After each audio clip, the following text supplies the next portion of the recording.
दिल्ली विधानसभा के चुनाव चल रहे हैं, लेकिन भारतीय जनता पार्टी और धार्मिक क्रियाकलाप के तहत प्रयागराज में 12 साल बाद लगने वाले कुंभ को लेकर जिस तरीके से आजाद समाज पार्टी के अध्यक्ष और नगीना के सांसद चंद्रशेखर आजाद रावण और समाजवादी पार्टी के मुखिया अखिलेश यादव अनाप शनाप अनर्गल बातें कर रहे हैं, उससे उनकी पार्टी और उनकी खुद की छवि खराब हो रही है। धर्म के नाम पर किसी भी विशेष धर्म के खिलाफ टीका टिप्पणी करने से बाज आना चाहिए। भारतवर्ष में इस वक्त जिस तरह का राजनीतिक माहौल है, उसको देखते हुए प्रधानमंत्री नरेंद्र मोदी और उनकी सरकार और सभी राज्यों में जिस तरीके से भारतीय जनता पार्टी सत्तासीन हुई है, उसको देखते हुए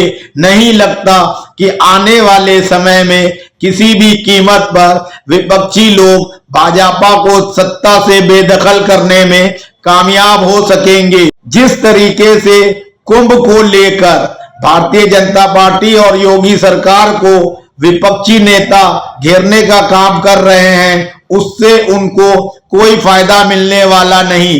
मेरा तो यहां तक मानना है कि सभी को हमारे देश में एक समान तरीके से रहने का माहौल बनाने में भारतीय जनता पार्टी की सरकार का सहयोग करना चाहिए। प्रधानमंत्री नरेंद्र मोदी और उनकी सरकार जब से सत्ता में आई है, जिन मुद्दों पर उन्होंने कानून बनाने या कोई भी काम करने का निर्णय लिया है, वो हर हालत में पूरा करके ही दम लिया है। समान नागरिक संहिता कानून को लेकर जिस तरह से भारतीय जनता पार्टी की केंद्र सरकार सक्रिय दिखाई दे रही है, उससे लगता है कि देर सवेर ये कानून भी पूरे देश में लागू हो जाएगा। उत्तराखंड सरकार ने अपने राज्य में समान नागरिक संहिता लागू कर भी दिया है।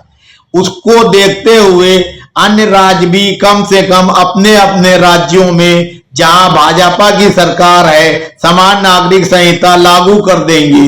जब ज्यादातर राज्यों में समान नागरिक संहिता लागू हो जाएगी तो ये विपक्षी दल क्या करेंगे?